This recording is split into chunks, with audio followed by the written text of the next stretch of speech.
Good morning, good afternoon, and good evening, everyone. If you're noticing that I'm wearing the same shirt, the same outfit, it is because I'm continuing on with the series the same day that you, whenever you see this. If you guys start from the beginning with day 1 to day 3 that I did a while back, I think almost a year ago, I'm continuing on that series, the Karmic Archetype series, also called the Karmics Next Door series. I wanted to do like a little bit of information, kind of like keep it simple, keep it straight to the point, and do a video every so often, maybe once a week, we'll see.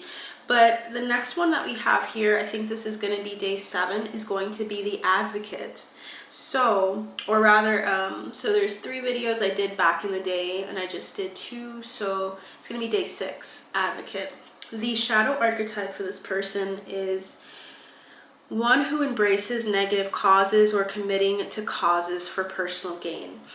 And does this resonate with you guys? I just want you guys to see this yourself and kind of meditate on that. Kind of see it. The words kind of matter. I want to make sure you guys see the card. If it'll focus. Okay. So, embracing negative causes or committing to causes for personal gain. Can you guys relate with that or know anyone that comes to mind? We're going to talk about that energy because it is all at the end of the day an energy. We don't want to isolate something to a person and say that is all that they are, right? This is not something that's left in isolation in one individual. This is something that you're going to see throughout life, as you already have, right? People that are willing to acknowledge something only for material gain or for consideration of how it looks to other people, how they look on the outside. Pretending to be an advocate for something when in reality you would not support that if it was ignored or if it was not important to people. Okay, so let's tune in. When I was just kind of focusing on the energy of this card, I heard tutti, T-U-T-T-I, and as a musician, classically trained back in the day, I remembered learning tutti is like all together, you know, and I'm sure it's Italian or some language, because that's what comes to mind right away, tutti. So there's something about this being something that is collective. I'm hearing collective gain. A lot of people have done this for collective gain, and they want to talk about that. Now I want to roll the dice. Let's roll the dice and see how many cards we're supposed to get per deck, okay? So let's see. We're supposed to get 5. We have 3 that came out, and I'll show you guys what those are in a second. Let's just see what comes through.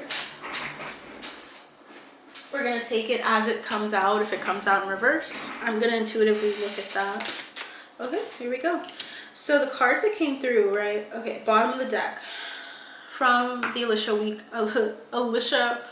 Wicker deck. Something about words are kind of coming out weird. We have home, secret weapon, and egotism. Okay.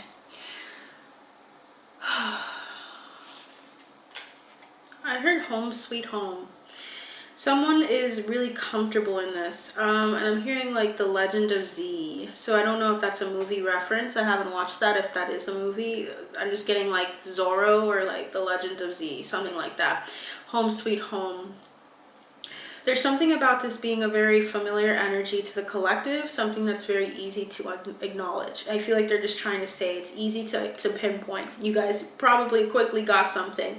I heard swine because I don't know why, I saw this peacock and I thought swine. So there's something about like the connection to animals and somehow it being there. Egotism, okay, is that the root of this?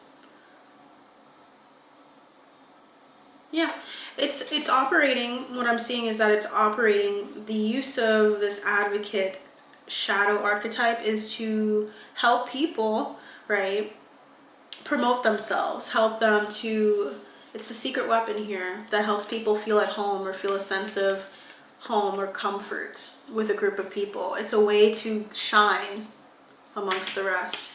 So I feel like people have resorted to this in order to have the approval of people that they consider to be their closest allies or their friends, home, okay? First 5 cards, the 5 cards we got were outer space, love, and road. First line, outer space, love, and road. open roads. It provides open roads for people, okay? So I can almost understand and sympathize to an extent of what this karmic archetype is, because it is so inextricably linked to everyone. There's something about bioweapon being here, a hazard, and also dismemberment, breaking it down.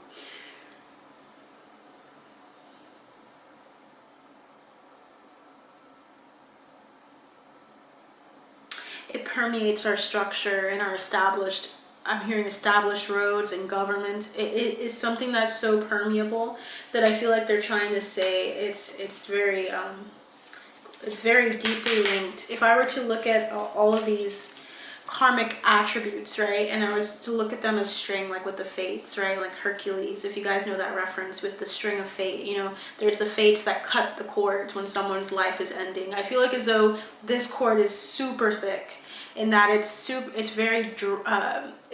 very big source of contention, big source of issues with the dark night of the soul, with your spiritual journey. It is the hardest to sever. Okay, so it comes down to love. Love is almost like the ideal here. Love, home, it's like that essence of belonging, okay?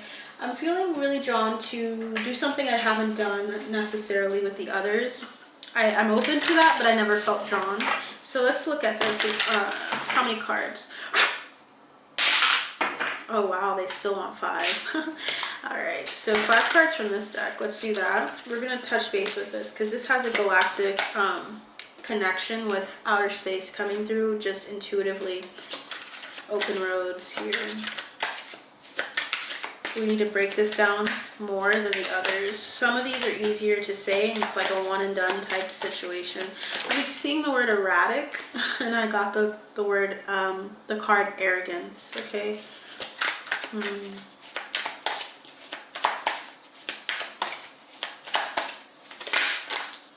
Desperation, okay? Pulse of life, how we're connected. That is the core of our being and our essence. That's how we're all connected.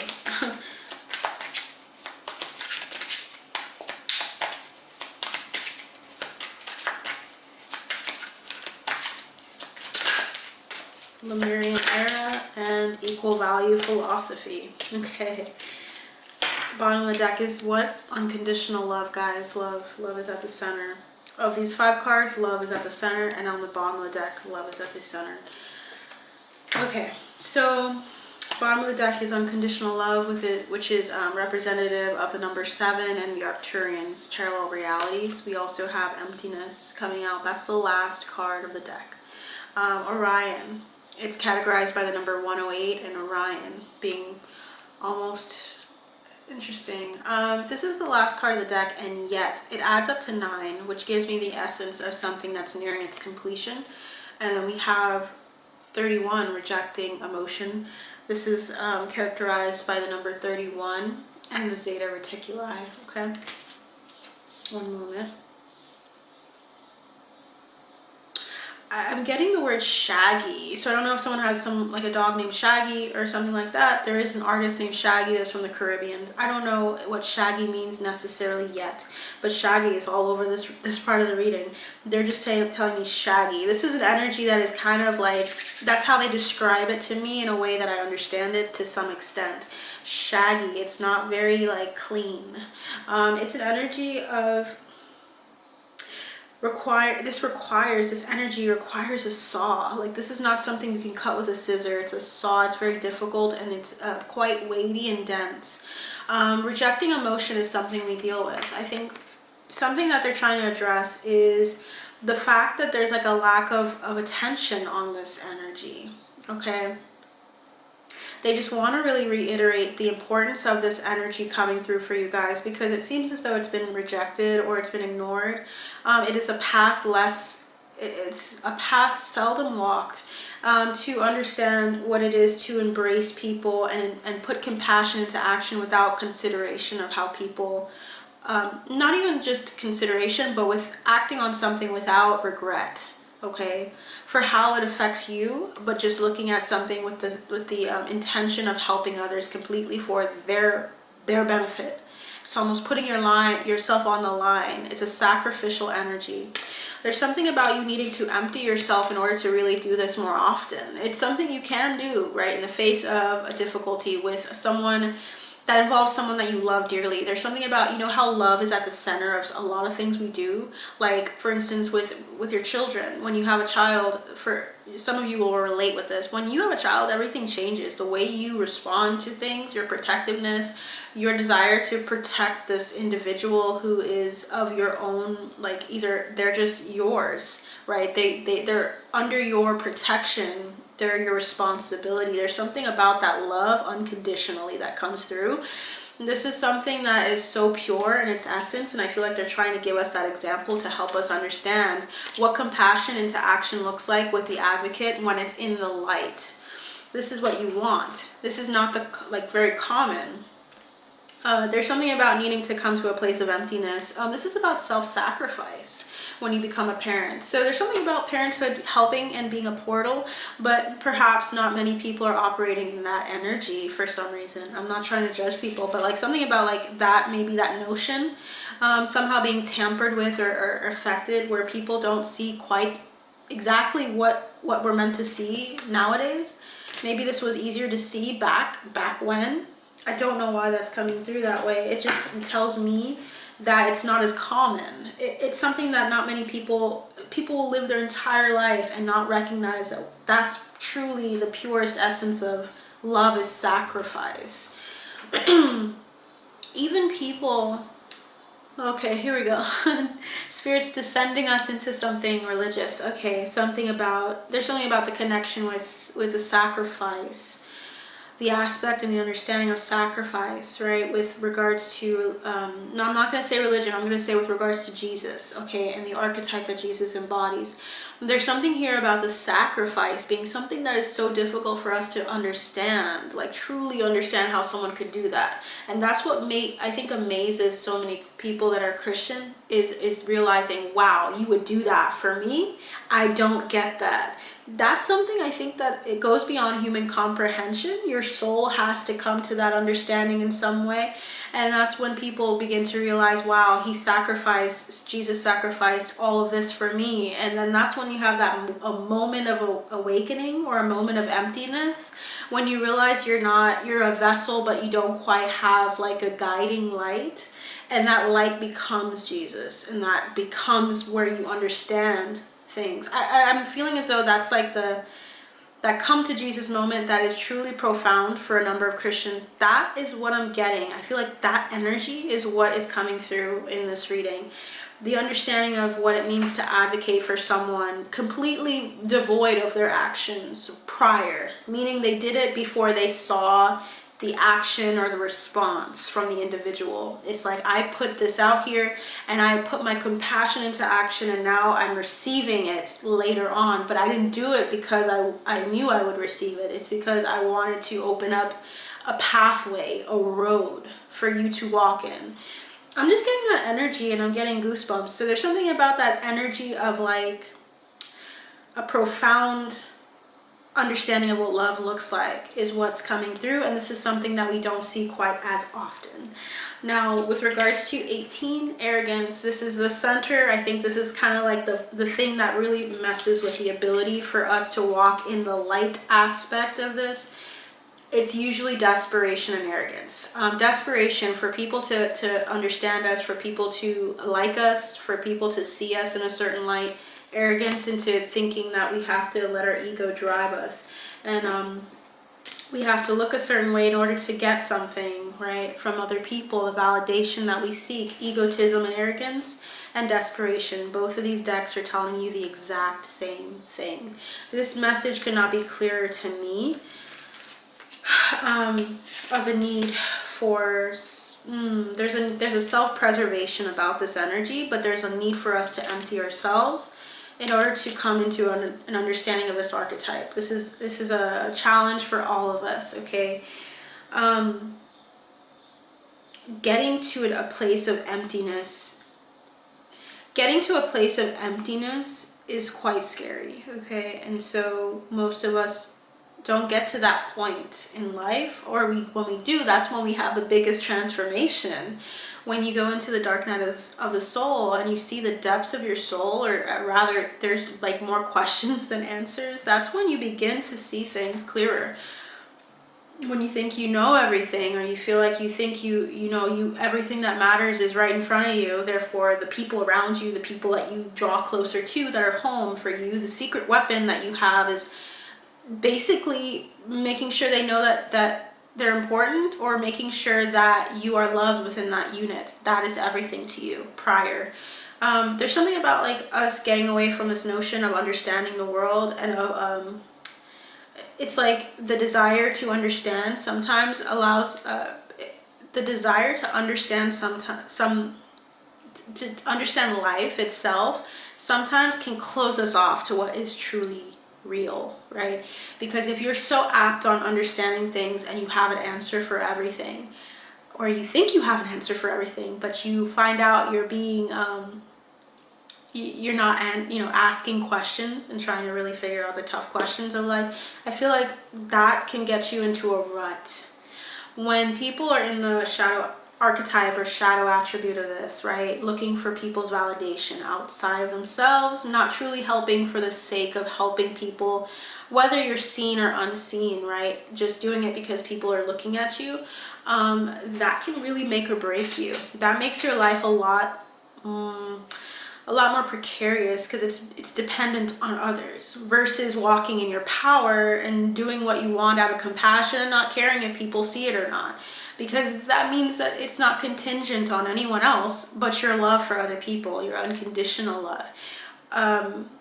Love becomes so much more shallow and muddled when it is in the shadow, like when you're doing it for other people, versus when you know who you are, or you know the love you have and you just express it.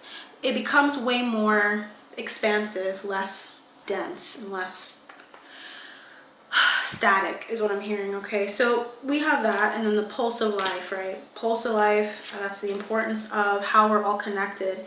Now this goes back to the Lemurian era. I feel as though I need to tell you guys about the Lemurian era, but I want to read it. So this is number 47, okay? It says this era, spanning approximately 13,000 to 26,000 years ago, represents the feminine principle in a planetary cycle. Civilization was awakened to the spiritual sense. Civilization was awakened to its spiritual self and its place in the universe. It was a time of peace, compassion, and enlightenment.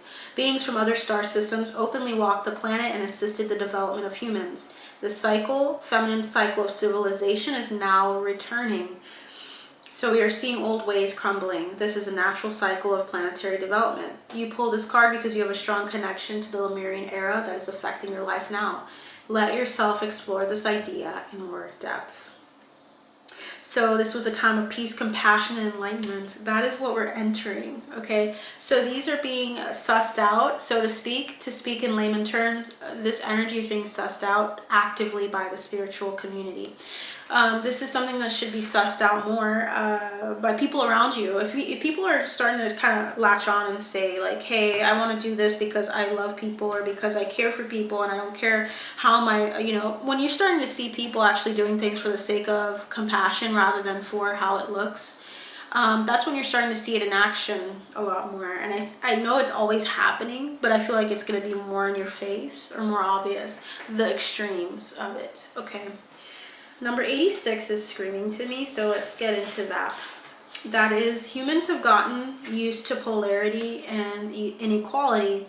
However, the Palladian philosophy of equal value sees all things as equal, such as gold and a stone. When they exchange with others, they do so from a place of equality and the exchange becomes one from the heart rather than for profit or gain. This card asks you to examine your emotions about the fear of not having enough, the issue of fairness, the difference between wants and needs, and always wanting more. Equality of all things is a universal principle, but first we must heal our fear of lack before we can fully embrace this principle. Guys, I think something that I want to tell you, I don't know how you guys feel about religion, but I want to mention Jesus as he is energetically, because I don't see him I don't see him within the confines of a religion. I see him as an energy and an entity that is quite powerful. Now, I believe that Jesus incarnated to do the exact things that were very difficult for people to do, to talk and to teach people about certain things that were just so profound. I do believe his existence, and I believe that he came for a very important, as an important individual to bring enlightenment to many. Okay, so when I think of this card that we just saw, the equal value philosophy, there's something important. I want you guys, to really look into this. When you go on the street and you see someone that is homeless, right? When you look at them, I want you, and I feel like some of you already know are doing this actively, but some of you might not realize that you're doing this. I want you to see that that person has everything and more despite not having the funds. And what I mean by that is they are intrinsically just as valuable as you are. If you look at someone like that, right, and you see that you have gold in your hand or dollars in your hand, in your pocket, give to that person so that they can have something that they need. Feel free to do that, but do it with the understanding that they are equal. There's something important about equality and the understanding of how you perceive the people around you that you assist. Are you seeing them as less than yourself? Are you seeing them as someone that needs your assistance or validation? If you are doing that, you are also in this energy. The person receiving, the person giving to something for the cause, for a personal cause, could be doing it to make themselves feel better. There are a number of people that do that. That's one avenue. Okay, and then there's people that are doing these things because it makes themselves feel better. It almost is like those are the two things that you don't want to actively engage in knowingly. Okay, this is something we learn and understand and grow in as humans, is to recognize something that we do and to correct it and to address it. So there's something important about you not looking at yourself as distinct from this shadow. This is something within us that we all have to address. Okay, I'm just trying to hone in on that and let you guys know that the equal value philosophy is stating that we are all equal. Okay, there's something about you not being in lack of anything, so you don't need to go out and do good deeds. If you are doing this is contingent on whether or not you're doing it. I don't know if you're doing it, but if you're doing it just for the sake of getting something in return because you want good karma your way, that is denoting that you lack it, or you think you lack good karma, or you lack the universe giving to you. You are worthy of all the things the universe has, whether or not you do that kind deed to that person. Now, naturally, you will receive something for that, but you just want to make sure you're doing it for the right reasons. That's what I'm getting. I'm just getting like a voice in the dark. For some reason, that's the visualization I'm getting, is that this is something that's needed for all of us to recognize, is that when you're helping someone that is going through poverty, they are equal to you, okay? Something about like needing to really understand that and recognize it. Not just mentally, like logically and say, yeah, like what are you talking about? But rather like, okay, do I really, really believe that? All right, so that is what I have for you guys today. I'm gonna leave it there. Thank you guys so much for watching, and I'll see you guys next time.